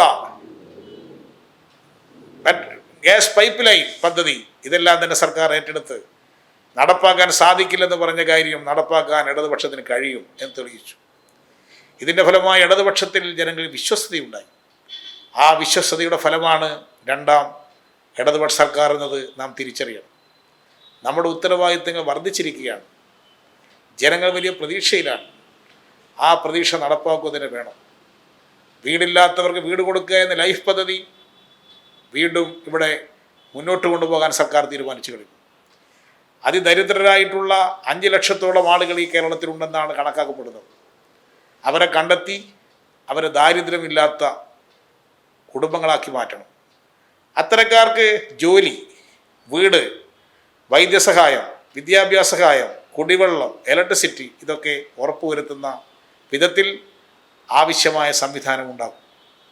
അതൊരു വലിയ ഉത്തരവാദിത്തമാണ് ഇടതുപക്ഷ സർക്കാർ ഇപ്പോൾ ഏറ്റെടുത്തിട്ടുള്ളത്. അത് നടപ്പാക്കാൻ ജനങ്ങൾ LDF ഗവൺമെൻറ് പിന്നിൽ അണിനിരക്കണം. 20 ലക്ഷം അഭ്യസ്ത വിദ്യർക്ക് ജോലി കൊടുക്കാൻ സർക്കാർ തീരുമാനിച്ചിരിക്കുകയാണ്. അതിൻ്റെ നടപടികൾക്ക് തുടക്കം കുറിച്ചു കഴിഞ്ഞു. കുടുംബശ്രീ വഴി വലിയ പദ്ധതികൾ കേരളത്തിലുടനീളം ആരംഭിക്കുകയാണ്. സ്ത്രീ ശാക്തീകരണ നടപടികൾ മുന്നോട്ട് കൊണ്ടുപോകും. ഗുണമേന്മയുള്ള വിദ്യാഭ്യാസം എല്ലാവർക്കും നൽകാനുള്ള പ്രക്രിയയിലേക്ക് ഗവൺമെൻറ് നീങ്ങുന്നു. ഉന്നത വിദ്യാഭ്യാസ രംഗത്തുള്ള പിന്നോക്കാവസ്ഥ മാറ്റിയെടുക്കാനുള്ള പദ്ധതികൾക്ക് തുടക്കം കുറിച്ചു കഴിഞ്ഞു. കേരളത്തിൽ ഏത് വിദ്യാഭ്യാസം ആഗ്രഹിക്കുന്നവർക്കും ഇവിടെ തന്നെ വിദ്യാഭ്യാസം ചെയ്യാനുള്ള സൗകര്യം ഒരുക്കാനാണ് ഗവൺമെൻറ് ഇപ്പോൾ പദ്ധതികൾ തയ്യാറായിക്കൊണ്ടിരിക്കുന്നത്. ഇങ്ങനെ കേരളം ഒരു വികസിത സംസ്ഥാനമാക്കി മാറ്റാനാണ് ഇടതുപക്ഷ സർക്കാർ ശ്രമിക്കുന്നത്. അതിൻ്റെ ഭാഗമായി പശ്ചാത്തല സൗകര്യം വർദ്ധിക്കണം. അതിൻ്റെ ഭാഗമായിട്ടാണ് ഇടതുപക്ഷ സർക്കാർ കേന്ദ്ര റെയിൽവേ വകുപ്പുമായി ആലോചിച്ചുകൊണ്ട് ഒരു സിൽവർ ലൈൻ പദ്ധതി, K-Rail പദ്ധതിക്ക് രൂപം കൊടുത്തു. UDF സർക്കാരിൻ്റെ കാലത്ത് വിഭാവന ചെയ്തതാണ് ഹൈസ്പീഡ് റെയിൽ പദ്ധതി. ഇടതുപക്ഷം അതിൽ ചില മാറ്റങ്ങൾ വരുത്തി സെമി ഹൈസ്പീഡാക്കി മാറ്റി. ഹൈസ്പീഡിന് വേണ്ടി വാദിച്ചവർ സെമി ഹൈസ്പീഡാക്കിയപ്പോൾ എതിർക്കുന്നതിൻ്റെ യുക്തി എന്താണ്? UDF കാലത്ത് വിഭാവന ചെയ്ത പദ്ധതിക്ക് 1 ലക്ഷം കോടി രൂപ, LDF ഇപ്പോൾ തയ്യാറാക്കുന്ന പദ്ധതിക്ക് 63,000 കോടി രൂപ. എന്നിട്ടും അവർ എതിർക്കുന്നതിൻ്റെ കാരണം എന്താണ്? കേരളത്തിൽ മലിനീകരണം, വാഹനങ്ങൾ വർദ്ധിച്ചു വരുന്നതിൻ്റെ ഫലമായി മലിനീകരണം വർദ്ധിച്ചു വരും. മലിനീകരണം വർദ്ധിച്ചു വന്നാലുണ്ടാകുന്ന പ്രത്യാഘാതം ഡൽഹി ഇപ്പോൾ അനുഭവിച്ചുകൊണ്ടിരിക്കുന്നു. കാലാവസ്ഥാ വ്യതിയാനത്തിന് പോലും ഇത് കാരണമാണെന്നുള്ള റിപ്പോർട്ടുകൾ പുറത്തു വന്നിരിക്കുന്നു. വാഹന പെരുപ്പം കൊണ്ട് പുറതി കൂട്ടുന്ന കേരളത്തിൽ ഗതാഗത കുരുക്ക് എവിടെയും അനുഭവപ്പെട്ടുകൊണ്ടിരിക്കുന്നു. ഇതിൽ മാറ്റം വരുത്തണമെങ്കിൽ റോഡ് വഴിയുള്ള യാത്ര മാത്രം പോരാ, റെയിൽ ഗതാഗതം ശക്തിപ്പെടുത്തണം, എയർ കണക്ടിവിറ്റി വർദ്ധിപ്പിക്കണം, ജലപാത ഉണ്ടാകണം. ഇതിനെല്ലാം ലക്ഷ്യമിട്ടുകൊണ്ടുള്ള പ്രവർത്തനങ്ങൾ സർക്കാർ നടത്തിക്കൊണ്ടിരിക്കുന്നു. എന്നാൽ ഇതിനെ ജനങ്ങൾ ഇളക്കിവിട്ട് സമരം നടത്തി പദ്ധതി അട്ടിമറിക്കാനാണ് UDFും BJPയും ശ്രമിക്കുന്നത്. എന്താണ് അവരിന്ന് എതിർക്കുന്നതിൻ്റെ യുക്തി? ഒരു യുക്തിയും അവർക്ക് പറയാനില്ല. LDFിൻ്റെ കാലത്ത് വികസനം വേണ്ട, ഇതാണ് അവരുടെ യുക്തി. അല്ലെങ്കിൽ UDFിൻ്റെ കാലത്ത് കൊണ്ടുവന്ന പദ്ധതി LDF നടക്കാപ്പോൾ അവർ എന്തിനാണ് എതിർക്കുന്നത്? മാത്രമല്ല, അവർ കണക്കാക്കിയതിനേക്കാൾ ചെലവ് കുറവ്, അവരുടെ കാലത്ത് കണക്കാക്കിയതിനേക്കാൾ ടിക്കറ്റ് ചാർജ് കുറവ്. ഇങ്ങനെയെല്ലാമാണ് ഈ പദ്ധതി വരുന്നത് എന്ന് പ്രഖ്യാപിച്ചിട്ടും സമരവുമായി മുന്നോട്ട് പോകുന്നു. ഭൂമി ഏറ്റെടുക്കേണ്ടി വരുമെന്നത് യാഥാർത്ഥ്യമാണ്. പക്ഷേ UDF കാലത്ത് കണക്കാക്കിയ അത്രയും ഭൂമി ആവശ്യമില്ല. ഇപ്പോൾ LDF കണക്കാക്കുന്ന ഭൂമിയുടെ 4 ഇരട്ടി ഭൂമിയായിരുന്നു UDF കാലത്ത് എടുക്കാൻ അവർ തീരുമാനിച്ചിരുന്നത്. ഇപ്പോൾ സർക്കാർ അർഹമായ മാർക്കറ്റ് വില കൊടുത്തിട്ടാണ് ഭൂമി ഏറ്റെടുക്കാൻ പോകുന്നത്. മാർക്കറ്റ് വിലയേക്കാൾ അധികം തുക കൊടുത്തുകൊണ്ടാണ് ഭൂമി ഏറ്റെടുക്കാൻ തീരുമാനിച്ചിട്ടുള്ളത്. ഈ പദ്ധതിയുടെ ഭാഗമായി ഒറ്റയാൾ പോലും ഭവനരഹിതരാകാൻ പോകുന്നില്ല. എല്ലാവർക്കും പുനരധിവാസ സൗകര്യം ഏർപ്പെടുത്തും. ഇങ്ങനെയാണ് LDF ഗവൺമെൻറ് പദ്ധതികളെല്ലാം നടപ്പാക്കിയത്. കണ്ണൂർ വിമാനത്താവളം 2000 ഏക്കർ ഭൂമി ഏറ്റെടുത്ത് എല്ലാവർക്കും പുനരധിവാസ സൗകര്യം ചെയ്തു കൊടുത്തല്ലേ നടപ്പാക്കിയത്. ഗ്യാസ് പൈപ്പ് ലൈൻ നടപ്പാക്കിയപ്പോൾ ജനങ്ങളെ കണ്ണീർ കുടിപ്പിക്കാതെ നടപ്പാക്കിയില്ലേ? ഇതാണ് LDF ഗവൺമെൻറ്റിൻ്റെ വികസന കാഴ്ചപ്പാട്. ഇതിനെ തകർക്കാനുള്ള UDFിൻ്റെ നീക്കം കേരളത്തിൻ്റെ വികസന അജണ്ട തകർക്കാനുള്ള ആസൂത്രിതമായ നീക്കമാണ്. ഇതുകൊണ്ട് അവർ ഉദ്ദേശിക്കുന്നത് LDF ഭരണകാലത്ത് ഇതൊക്കെ നടന്നുപോയാൽ പിന്നെ ജനങ്ങൾ LDFിലേക്ക് ആകർഷകരാകും. ഇപ്പോൾ തന്നെ കോൺഗ്രസിൻ്റെ സംസ്ഥാന KPCCക്കാർ കൂട്ടത്തോടെ ഇടതുപക്ഷത്തേക്ക് വന്നുകൊണ്ടിരിക്കുന്നു. ഇതെല്ലാം നടപ്പാക്കിപ്പെട്ടാൽ അവരുടെ സ്ഥിതി എന്തായിരിക്കുമെന്നുള്ള ഉത്കണ്ഠയാണ് ഇത്തരമൊരു സമരത്തിലേക്ക് അവർ രംഗത്ത് വരുന്നതിൻ്റെ പിറകിലുള്ള കാരണം. BJPക്കും ഇത് തന്നെയാണ് ലക്ഷ്യം. അവർ നേരത്തെ അംഗീകരിച്ച പദ്ധതി, കേന്ദ്ര ഗവൺമെൻറ് അംഗീകരിച്ച പദ്ധതി അവർ തന്നെ എതിർക്കുകയാണ്. ഇങ്ങനെ അവർക്ക് യാതൊരു ലക്ഷ്യബോധവുമില്ല. UDFിൻ്റെ കാലത്ത് ഇത്തരം പദ്ധതികൾ പ്രഖ്യാപിച്ചപ്പോൾ LDF എടുത്ത നിലപാട് എന്തായിരുന്നു? ഞങ്ങളന്ന് ഈ പദ്ധതിയെ അനുകൂലിച്ചവരാണ്. ദേശീയപാത 30 മീറ്റർ വേണോ 45 മീറ്റർ വേണോ എന്ന് തർക്കമുറുകിയപ്പോൾ UDFിലെ ഘടകകക്ഷികൾ വരെ 30 മീറ്റർ എന്ന് വാദിച്ചപ്പോൾ അന്ന് CPMൻ്റെ സംസ്ഥാന സെക്രട്ടറി പിണറായി വിജയൻ സർവകക്ഷി യോഗത്തിൽ പങ്കെടുത്ത് പറഞ്ഞു, കേരളത്തിൻ്റെ ഭാവിയെ കണ്ടെത്തി 45 മീറ്റർ വീതിയിൽ റോഡ് വേണം എന്ന് പറഞ്ഞു. അതോടുകൂടിയാണല്ലോ സ്ഥിതിഗതികളിൽ മാറ്റം വന്നത്. ഇപ്പോൾ ആ 45 മീറ്റർ പോരാ എന്ന് പറയുന്ന അവസ്ഥ കേരളത്തിലുണ്ടായില്ലേ? ഭാവിയെക്കുറിച്ച് ചിന്തിക്കണം. നമ്മുടെ പുതിയ തലമുറക്ക് അവരുടെ ഭാവിയെക്കുറിച്ച് ചിന്തിക്കണം. അടിസ്ഥാന സൗകര്യ വികസനമില്ലാത്തൊരു രാജ്യത്ത് എങ്ങനെ പുരോഗതി ഉണ്ടാവും? ഇത്തരം കാര്യങ്ങൾ വന്നാൽ ഇവിടെ വരുമാനം വർദ്ധിക്കും, കേരളത്തിൽ പുതിയ വികസന സാധ്യതകൾ ഉണ്ടാവും. അത് മനസ്സിലായിക്കൊണ്ടാണ് പ്രതിപക്ഷം ഇത്തരത്തിലുള്ള നീക്കങ്ങൾ നടത്തിക്കൊണ്ടിരിക്കുന്നത്. ഇത്തരം എതിർപ്പുകൾക്ക് മുമ്പിൽ സർക്കാർ കീഴടങ്ങാൻ പോകുന്നില്ല. ജനങ്ങളെ അണിനിരത്തിക്കൊണ്ട് ഈ വികസന പദ്ധതികളുമായി മുന്നോട്ട് പോകുക തന്നെ ചെയ്യണം. കേന്ദ്ര ഗവൺമെൻറ് എടുക്കുന്ന സമീപനം അത് ജനങ്ങളെ തുറന്നു കാണിക്കണം. കേന്ദ്ര ഗവൺമെൻറ് നിലപാട് തിരുത്തിക്കണം. ഇത്തരം പദ്ധതികൾക്ക് അനുകൂലമായ നിലപാട് കേന്ദ്രം സ്വീകരിക്കുക തന്നെ വേണം. അതിനുവേണ്ടി പൊതുജനാഭിപ്രായം ഉയർന്നു വരണം. ശബരിമല വിമാനത്താവളം അത് വേണ്ട എന്നാണ് പാർലമെൻറ്റ് കൺസൾട്ടേറ്റീവ് കമ്മിറ്റിയിൽ കോൺഗ്രസ് MPമാർ അഭിപ്രായപ്പെട്ടതായിട്ട് അറിയുന്നത്. എന്തൊരു നിലപാടാണിത്! എത്രയോ ലക്ഷക്കണക്കിന് ആളുകൾ വരുന്ന ശബരിമലയിൽ അവിടെ സൗകര്യപൂർവ്വം പല സംസ്ഥാനങ്ങളിൽ നിന്നും ആളുകൾക്ക് എത്തിച്ചേരാൻ, വിദേശ രാജ്യങ്ങളിൽ തന്നെ എത്തിച്ചേരാനുള്ള സൗകര്യമൊരുക്കുമ്പോൾ അതിനെതിർക്കുന്നതിൻ്റെ യുക്തി എന്താണ്?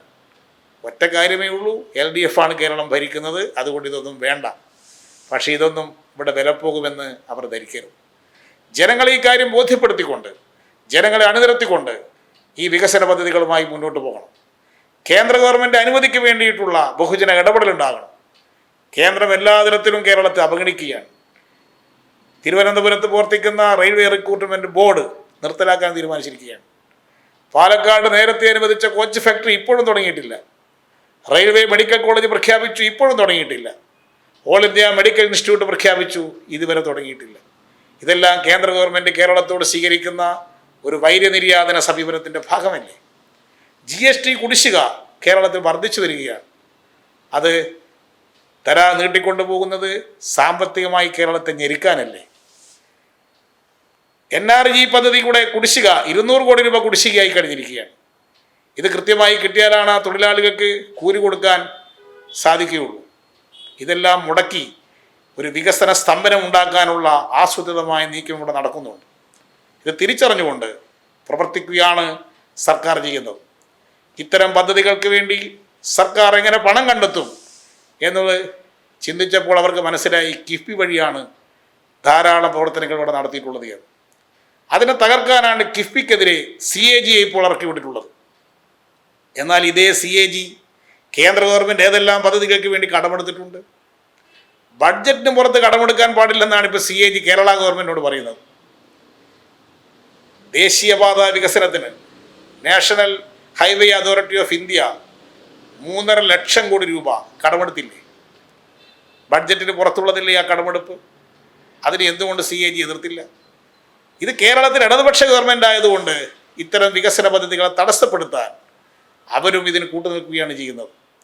ഇത്തരം സമീപനങ്ങൾ തിരുത്താൻ അവർക്കെല്ലാം സാധിക്കണമെങ്കിൽ ജനങ്ങൾ തന്നെ ഇത്തരം പദ്ധതികളുമായി മുന്നോട്ട് പോയി ഇത് കേരളത്തിൽ ഇത് വേണമെന്നുള്ള ആവശ്യം ഉയർന്നു വരുമ്പോൾ ഇവരുടെ എല്ലാം നിലപാട് മാറും.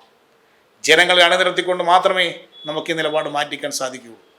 അങ്ങനെ നാനാവിധമായ പ്രശ്നങ്ങൾ പാർട്ടി സമ്മേളനം ചർച്ച ചെയ്ത് വ്യക്തമായിട്ടുള്ളൊരു ദിശാബോധത്തോടു കൂടി കേരളത്തിലെ ഗവൺമെൻറ് നയിക്കാനും ജനങ്ങളെ നയിക്കാനും വേണ്ടി തയ്യാറെടുക്കുന്ന സന്ദർഭത്തിലാണ് നമ്മുടെ ഏരിയ സമ്മേളനം ഇന്നിവിടെ നടന്നിരിക്കുന്നത്. ആ ഏരിയ സമ്മേളനത്തിലെടുത്ത തീരുമാനങ്ങളെല്ലാം വളരെ പ്രധാനപ്പെട്ട തീരുമാനങ്ങളാണ് എടുത്തിട്ടുള്ളത്. ഇവിടുത്തെ പാർട്ടി ഘടകങ്ങളുടെ പ്രവർത്തനം ശക്തിപ്പെടുത്തുക, കൂടുതൽ ബഹുജനങ്ങളെ പാർട്ടിയിലേക്ക് കൊണ്ടുവരിക, തെറ്റായ പ്രവണതകൾ പാർട്ടി അനുവദിക്കാതിരിക്കുക, ഇത്തരത്തിലുള്ള മൂല്യങ്ങൾ ഉയർത്തിപ്പിടിച്ച് പ്രവർത്തിക്കുന്ന പാർട്ടിയായി CPM-നെ മാറ്റാനുള്ള തീരുമാനം ഇവിടെ ഏരിയ സമ്മേളനം കൈക്കൊണ്ടിരിക്കുകയാണ്. അതിൻ്റെ പിന്നിൽ ജനങ്ങൾ അണിനിരക്കും എന്ന് ഞാൻ പ്രതീക്ഷിക്കുന്നു. ഇവിടുത്തെ പാർട്ടിയെ കൂടുതൽ ബഹുജന സ്വാധീനമുള്ള പാർട്ടിയാക്കി മാറ്റുന്നതിൽ എല്ലാവരുടെയും സഹായ സഹകരണം ഉണ്ടാകണമെന്ന് അഭ്യർത്ഥിച്ചുകൊണ്ട് ഈ പരിപാടി ഉദ്ഘാടനം ചെയ്തതായി അറിയിച്ചുകൊണ്ട് ഞാൻ എൻ്റെ വാക്ക് നിർത്തട്ടെ. അഭിവാദനങ്ങൾ സഖാക്കളെ.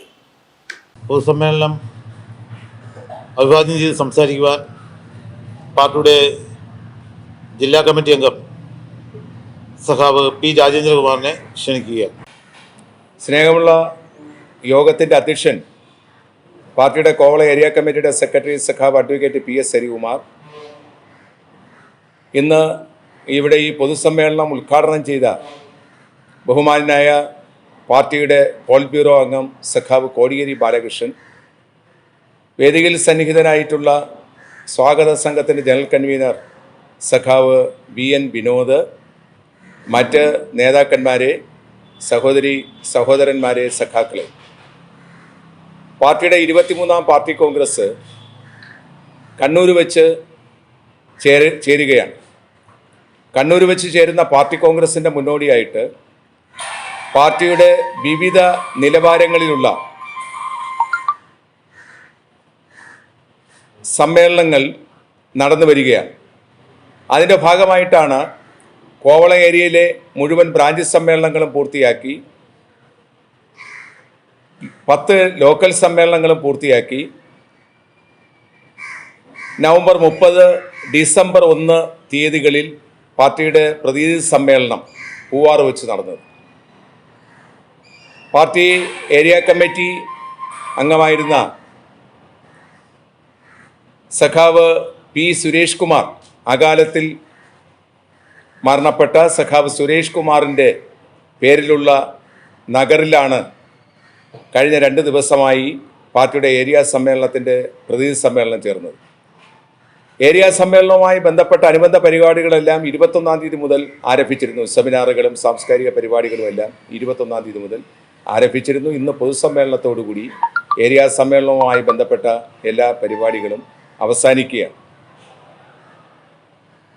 കോവള ഏരിയ കമ്മിറ്റി രൂപീകരിച്ചതിന് ശേഷം ആദ്യമായിട്ടാണ് പൂവാർ ലോക്കൽ കമ്മിറ്റി ആതിഥേയരായി ഏരിയ സമ്മേളനം ചേരുന്നത്, കോവള ഏരിയ സമ്മേളനം ചേരുന്നത്. എല്ലാ തരത്തിലും ഈ സമ്മേളനം വിജയിപ്പിക്കാൻ പൂവാർ ലോക്കൽ കമ്മിറ്റിയുടെ നേതൃത്വത്തിൽ രൂപീകരിച്ച സ്വാഗത സംഘം പരമാവധി പരിശ്രമിച്ചിട്ടുണ്ട്. അതിനനുസരിച്ച് വലിയ വിജയത്തിൽ എത്തിച്ചേർന്നു. CPM-നെ സംബന്ധിച്ച് CPM-ന്റെ ഭരണഘടനാ പ്രകാരം 3 വർഷത്തിലൊരിക്കലാണ് പാർട്ടി കോൺഗ്രസും മറ്റ് സമ്മേളനങ്ങളും ചേരുന്നത്. COVID-19 സാഹചര്യത്തിലാണ് പാർട്ടി കോൺഗ്രസ് 1 വർഷം നീണ്ടത്. അതിനനുസരിച്ച് മറ്റെല്ലാ സമ്മേളനങ്ങളും 1 വർഷം നീണ്ടു. എന്നാൽ ഈ സമ്മേളന കാലയളവിൽ പാർട്ടിയുടെ സംഘടനാ പ്രവർത്തനം, രാഷ്ട്രീയ രംഗത്തെ പാർട്ടിയുടെ ഇടപെടൽ, ഇതെല്ലാം ചർച്ചയ്ക്ക് വിഷയമാകുന്ന സമ്മേളനങ്ങളാണ് വിവിധ നിലവാരങ്ങളിൽ നടന്നു വരുന്ന സമ്മേളനങ്ങൾ. തീർച്ചയായിട്ടും കോവളം ഏരിയ സമ്മേളനം കഴിഞ്ഞ 4 വർഷക്കാലം കോവളം ഏരിയയിലെ തൊഴിലാളി വർഗ പ്രസ്ഥാനത്തിൻ്റെ മുന്നേറ്റം അത് ഞങ്ങൾ ചർച്ച ചെയ്ത സമ്മേളനമാണ്. അതിലുണ്ടായിട്ടുള്ള നേട്ടങ്ങൾ ഞങ്ങൾ ഉയർത്തി പറഞ്ഞപ്പോൾ തന്നെ അതിലുണ്ടായിട്ടുള്ള കുറവുകൾ, ആ കുറവുകൾ സഖാക്കൾ, പ്രതിനിധികൾ ചൂണ്ടിക്കാണിക്കുകയും ചെയ്തു. ആ കുറവുകൾ പരിഹരിച്ചുകൊണ്ട് കൂടുതൽ കരുത്തോടുകൂടി, ശക്തിയോടുകൂടി കോവളം ഏരിയയിലെ പ്രവർത്തനങ്ങൾ മുന്നോട്ട് കൊണ്ടുപോകുന്നതിന് വേണ്ടിയുള്ള തീരുമാനം കൈക്കൊണ്ടുകൊണ്ടാണ് പാർട്ടിയുടെ ഏരിയ സമ്മേളനം സമാപിച്ചത്. ഈ കാലഘട്ടത്തിൽ കമ്മ്യൂണിസ്റ്റ് പാർട്ടിയെ സംബന്ധിച്ച്, CPM-നെ സംബന്ധിച്ച്, മറ്റ് ഇടതുപക്ഷ പ്രസ്ഥാനങ്ങളെ സംബന്ധിച്ച് വലിയ ഉത്തരവാദിത്വമാണ് സാമൂഹ്യ രാഷ്ട്രീയ മേഖലയിൽ നിർവഹിക്കാനുള്ളത്. ഇന്ന് രാജ്യത്ത് അധികാരത്തിലിരിക്കുന്ന BJP-യുടെ നേതൃത്വത്തിലുള്ള, നരേന്ദ്രമോദിയുടെ നേതൃത്വത്തിലുള്ള ഗവൺമെൻറ് എല്ലാ ജനവിരുദ്ധ നടപടികളുമായി മുന്നോട്ട് പോവുകയാണ്. രാജ്യത്തെ എല്ലാ ജനവിഭാഗങ്ങളുടെയും ജീവിതം ദുസ്സഹമാക്കുന്ന തരത്തിലുള്ള തീരുമാനങ്ങളാണ് BJP-യുടെ നേതൃത്വത്തിലുള്ള, നരേന്ദ്രമോദിയുടെ നേതൃത്വത്തിലുള്ള ഗവൺമെൻറ് കൈക്കൊള്ളുന്നത്. ഇവിടെ കൃഷിക്കാർക്ക് നേരെ നടത്തിയ എന്ത് നികൃഷ്ടമായിട്ടുള്ള സമീപനമാണ്. കാർഷിക മേഖല പൂർണ്ണമായി കോർപ്പറേറ്റുകളുടെ കാൽക്കീഴിൽ കൊണ്ടെത്തിക്കുന്നതിന് വേണ്ടിയുള്ള നിയമം കൊണ്ടുവന്നത്.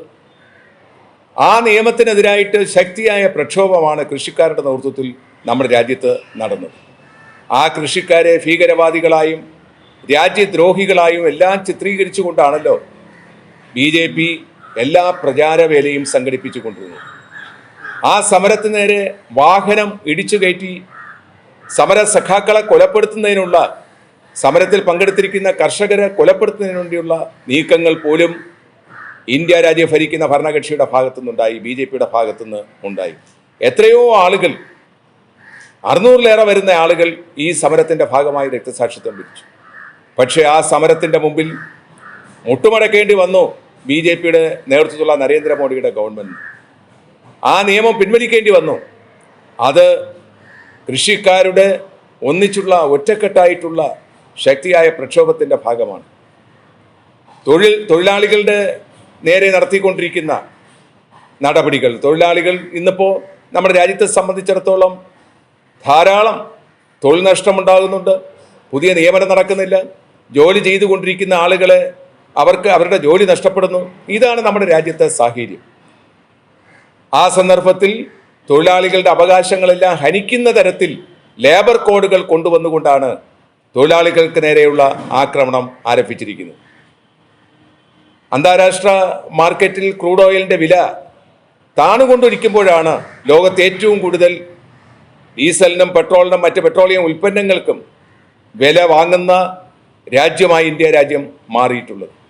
പെട്രോളിയം ഉൽപ്പന്നങ്ങളുടെ വിലവർദ്ധനവ് രാജ്യത്തെ ജനജീവിതം ദുസ്സഹമാക്കി മാറ്റിയിരിക്കുകയാണ്. എല്ലാ തലങ്ങളിലും വിലക്കയറ്റം അതിരൂക്ഷമായി വന്നുകൊണ്ടിരിക്കുന്നു. അപ്പോൾ ഇത്തരത്തിൽ ജനദ്രോഹ നടപടികളുമായി മുന്നോട്ട് പോകുന്ന ഗവൺമെൻറ്, ആ ഗവൺമെൻറ് BJP-യുടെ ഈ ഗവൺമെൻറ് നയത്തിനെതിരായി ശക്തിയായ പ്രക്ഷോഭം, ശക്തിയായ പ്രതിഷേധം ഉയർത്തിക്കൊണ്ടുവരിക എന്നുള്ളത് ഇടതുപക്ഷ പ്രസ്ഥാനത്തിൻ്റെയും വിശേഷിച്ച് CPM-ന്റെ ഏറ്റവും വലിയ കടമ എന്നുള്ള ഉത്തരവാദിത്വമായി ഞങ്ങൾ കാണുകയാണ്. മാത്രമല്ല, ഈ രാജ്യത്തെ സ്നേഹിക്കുന്ന, ജനങ്ങളെ സ്നേഹിക്കുന്ന ഏതൊരു പൗരൻ്റെയും ഉത്തരവാദിത്വത്തിൽ പെടുന്നതാണ് ഇന്ന് ഈ രാജ്യത്തെ ഗവൺമെൻറ് ഈ ചെയ്തികൾക്കെതിരായിട്ടുള്ള, ജനദ്രോഹ നടപടികൾക്കെതിരായിട്ടുള്ള പ്രതിഷേധം സംഘടിപ്പിക്കുക എന്നുള്ളത്. ഇന്ന് രാജ്യത്ത് അധികാരത്തിലിരിക്കുന്ന BJP-യുടെ ഗവൺമെൻറ്റിൻ്റെ നയത്തിന് ബദലുയർത്തിക്കൊണ്ടാണ് കേരളത്തിൽ സഖാവ് പിണറായി വിജയൻ്റെ നേതൃത്വത്തിലുള്ള ഇടതുപക്ഷ ജനാധിപത്യ മുന്നണി ഇന്ന് അധികാരത്തിൽ വീണ്ടും ഒരു തുടർച്ച ലഭിച്ചിരിക്കുന്നു. ജനോപകാരപ്രദമായ ഒട്ടേറെ നടപടികളുമായിട്ട് ഈ ഗവൺമെൻറ്, കേരളത്തിൽ സഖാവ് പിണറായിയുടെ നേതൃത്വത്തിലുള്ള ഗവൺമെൻറ് മുന്നോട്ട് പോവുകയാണ്. ഇടതുപക്ഷ ജനാധിപത്യ മുന്നണി ഗവൺമെൻറ് മുന്നോട്ട് പോവുക. ഈ ഭരണ തുടർച്ച, ഇടതുപക്ഷ ജനാധിപത്യ മുന്നണി ഗവൺമെൻറ്റിന് കേരളത്തിൽ ലഭിച്ച ഭരണ തുടർച്ച, അത് ഒരു ഇടതുപക്ഷ ഗവൺമെൻറ്റിന് കേരള ചരിത്രത്തിൽ ആദ്യമായിട്ടാണ് അങ്ങനെ ഒരു ഭരണ തുടർച്ച ലഭിക്കുന്നത്. അതൊരു പ്രധാനപ്പെട്ട വലിയ ആവേശമാണ് രാജ്യത്തെ പുരോഗമന ശക്തികൾക്കുണ്ടായിട്ടുള്ളത്. വളരെ താല്പര്യപൂർവ്വമാണ് ഈ ഗവൺമെൻറ് പ്രവർത്തനങ്ങളെയും ആ ഭരണ തുടർച്ചയെല്ലാം രാജ്യത്തെ പുരോഗമന ശക്തികൾ നോക്കിക്കാണുന്നത്. ഈ ഗവൺമെൻറ്റിനെ കൂടുതൽ കരുത്തോടുകൂടി, ശക്തിയോടുകൂടി മുന്നോട്ട് നയിക്കുന്നതിനുള്ള എല്ലാ പിൻബലവും കൊടുക്കേണ്ടത് നമ്മുടെ സംസ്ഥാനത്തെ ജനാധിപത്യ വിശ്വാസികളായിട്ടുള്ള മുഴുവൻ ആളുകളുടെയും കടമയാണ്. CPM-നെ സംബന്ധിച്ച്, CPM-ന്റെ പ്രവർത്തകരെ സംബന്ധിച്ച് കേരളത്തിലെ ഇടതുപക്ഷ ജനാധിപത്യ മുന്നണി ഗവൺമെന്റിനെ കണ്ണിലെ കൃഷ്ണമണി പോലെ കാത്തു സൂക്ഷിക്കാനുള്ള ബാധ്യതയുണ്ട്. ആ ഉത്തരവാദിത്വം ഏറ്റെടുക്കണമെങ്കിൽ ഞങ്ങളുടെ സംഘടനാ ശക്തി കൂടുതൽ കരുത്താർജിക്കേണ്ടതുണ്ട്. ഞങ്ങളുടെ ബഹുജന പ്രസ്ഥാനത്തിൻ്റെ ശക്തി കൂടുതൽ കരുത്താർജിപ്പിക്കേണ്ടതുണ്ട്. ആ ലക്ഷ്യം ആണ് പ്രധാനമായി ഞങ്ങളുടെ പ്രവർത്തനങ്ങളും കഴിഞ്ഞ സമ്മേളന കാലയളവിലെ ഞങ്ങളുടെ മുന്നേറ്റവും ഞങ്ങൾക്കുണ്ടായിട്ടുള്ള കുറവുകളും എല്ലാം പരിശോധിച്ചുകൊണ്ട് ഞങ്ങളുടെ സമ്മേളനം, അവിടെ നടക്കുന്ന ചർച്ചയും അവിടെ നടക്കുന്ന തീരുമാനവും എല്ലാം അതിൻ്റെ അടിസ്ഥാനത്തിലാണ്. പാർട്ടിയും വർഗവിഭജന പ്രസ്ഥാനങ്ങളെ ശക്തിപ്പെടുത്തുന്നതിന് വേണ്ടിയുള്ള തീരുമാനങ്ങൾ കൈക്കൊണ്ടുകൊണ്ടാണ് ഞങ്ങളുടെ എല്ലാ നിലവാരങ്ങളിലുമുള്ള സമ്മേളനം സമാപിക്കുന്നത്. അതിൻ്റെ ഭാഗമായിട്ടാണ് കോവളം ഏരിയ സമ്മേളനം. ഞങ്ങൾ കോവളം ഏരിയയിലെ 10 ലോക്കൽ കമ്മിറ്റികളിലും ആ പ്രദേശങ്ങളിൽ തൊഴിലാളി വർഗ പ്രസ്ഥാനം കൂടുതൽ കരുത്താർജിപ്പിക്കുന്നതിന്, വർഗവിഭജന പ്രസ്ഥാനങ്ങൾ കൂടുതൽ കരുത്താർജിപ്പിക്കുന്നതിന് വേണ്ടിയുള്ള തീരുമാനങ്ങൾ കൈക്കൊണ്ടുകൊണ്ടാണ് ഞങ്ങളുടെ സമ്മേളനം സമാപിച്ചത്. ആ സമ്മേളനത്തിന് എല്ലാ പിൻബലവും നൽകാൻ കോവളം ഏരിയയിലെ, പ്രത്യേകിച്ച് പൂവാർ ആതിഥേയരായ പൂവാർ ലോക്കൽ പ്രദേശത്തെ ബഹുജനങ്ങളും സഖാക്കളും തയ്യാറായി. അവരെ അഭിനന്ദിച്ചുകൊണ്ട് ഈ സമ്മേളനത്തിന് എല്ലാ അഭിവാദ്യങ്ങളും അർപ്പിച്ചുകൊണ്ട് ഞാൻ എൻ്റെ വാക്കുകൾ ചുരുക്കുന്നു. നിങ്ങൾക്ക് എൻ്റെ അഭിവാദ്യങ്ങൾ. പ്രിയ സഖാക്കളെ, CPM കോവളം ഏരിയ സമ്മേളനത്തിൻ്റെ ഈ പൊതുയോഗത്തിൽ പങ്കെടുത്ത സഖാക്കൾക്ക് നന്ദി അറിയിക്കുക എന്നാണ് എൻ്റെ കർത്തവ്യം. ഈ പൊതുയോഗത്തിൻ്റെ അധ്യക്ഷനായിരിക്കുന്നത് പാർട്ടിയുടെ കോവളം ഏരിയ സെക്രട്ടറി സഖാവ് PS ഹരികുമാർ. സഖാവിന് വളരെ സ്നേഹത്തോടുകൂടി ഈ സംഘാടന സമിതിക്ക് വേണ്ടി ഇവിടെ കൂടിയ നിങ്ങൾ ഓരോരുത്തരുടെ പേരിലും നന്ദി അറിയിച്ചുകൊള്ളുന്നു. അടുത്ത നന്ദി അറിയിക്കേണ്ടത്, ഈ പൊതുയോഗം ഇവിടെ ഉദ്ഘാടനം ചെയ്തത് പാർട്ടിയുടെ പോളിറ്റ് ബ്യൂറോ അംഗം സഖാവ് കൊടിയേരി ബാലകൃഷ്ണനാണ്. സഖാവിനെ വളരെ സ്നേഹത്തോടു കൂടി ഈ സംഘാടന സമിതിക്ക് വേണ്ടി നന്ദി അറിയിച്ചുകൊള്ളുന്നു. അടുത്തതായി നന്ദി അറിയിക്കേണ്ടത് പാർട്ടിയുടെ ജില്ലാ സെക്രട്ടറി സഖാവ് ആനാവൂർ നാഗപ്പൻ. സഖാവിന് വളരെ സ്നേഹത്തോടു കൂടി ഈ സംഘാടന സമിതിയുടെ പേരിലുള്ള നന്ദി അറിയിച്ചുകൊള്ളുന്നു. അടുത്തതായി നന്ദി അറിയിക്കേണ്ടത് പാർട്ടിയുടെ ജില്ലാ സെക്രട്ടേറിയറ്റ് അംഗം സഖാവ് C ജയൻ ബാബു. സഖാവിനെയും വളരെ സ്നേഹത്തോടു കൂടി ഈ സംഘാടന സമിതിയുടെ പേരിലുള്ള നന്ദി അറിയിച്ചുകൊള്ളുന്നു. അടുത്തതായി പാർട്ടിയുടെ ജില്ലാ കമ്മിറ്റി അംഗം സഖാവ് P രാജേന്ദ്രകുമാർ. സഖാവിന് വളരെ സ്നേഹത്തോടു കൂടി ഈ സംഘാടന സമിതിയുടെ പേരിലുള്ള നന്ദി അറിയിച്ചുകൊള്ളുന്നു. സഖാവ് പുല്ലുള്ള സ്റ്റാൻഡ്, പാർട്ടിയുടെ ജില്ലാ കമ്മിറ്റി അംഗം. സഖാവിനെയും വളരെ സ്നേഹത്തോടു കൂടി ഈ സംഘാടന സമിതിയുടെ പേരിലുള്ള നന്ദി അറിയിച്ചുകൊള്ളുന്നു. മറ്റ് ഈ സംഘാടന സമിതിയുടെ കോർഡിനേറ്ററായി പ്രവർത്തിച്ച പാർട്ടിയുടെ ഏരിയ കമ്മിറ്റി അംഗം സഖാവ് അഡ്വക്കേറ്റ് അജിത്ത്. സഖാവിനെയും വളരെ സ്നേഹത്തോടു കൂടി ഈ സംഘാടന സമിതിയുടെ പേരിലുള്ള നന്ദി അറിയിച്ചുകൊള്ളുന്നു. സംഘാടന സമിതിയുടെ കൺവീനറായി പ്രവർത്തിച്ച സഖാവ് VN വിനോദ് കുമാർ. സഖാവിനെയും വളരെ സ്നേഹത്തോടു കൂടി ഈ സംഘാടന സമിതിയുടെ പേരിലുള്ള നന്ദി അറിയിച്ചുകൊള്ളുന്നു. സംഘാടന സമിതി ചെയർമാനായി പ്രവർത്തിച്ചത് പൂവാർ ഗ്രാമപഞ്ചായത്ത് പ്രസിഡന്റും പാർട്ടി ലോക്കൽ കമ്മിറ്റി അംഗമായ സഖാവ് J ലോറൻസ്. സഖാവിനെ വളരെ സ്നേഹത്തോടു കൂടി നന്ദി അറിയിച്ചുകൊള്ളുന്നു. മറ്റ് ഈ സമ്മേളനം വൻ വിജയമാക്കുന്നതിലേക്ക് വേണ്ടി പരിശ്രമിച്ച മുഴുവൻ സഖാക്കളെയും, പ്രത്യേകിച്ച് 2 ദിവസത്തെ പ്രതിനിധി സമ്മേളനത്തിൽ വോളണ്ടിയറുമായി പ്രവർത്തിച്ച നമ്മുടെ കരുത്തുറ്റ യുവജന പ്രസ്ഥാനത്തിലെ സഖാക്കളെ മുഴുവൻ ഈ നാട്ടിലെ എല്ലാ നല്ല നാട്ടുകാരെയും ഒരിക്കൽ കൂടി നന്ദി അറിയിച്ചുകൊണ്ട് നിർത്തുന്നു. എൻ്റെ അഭിപ്രായം.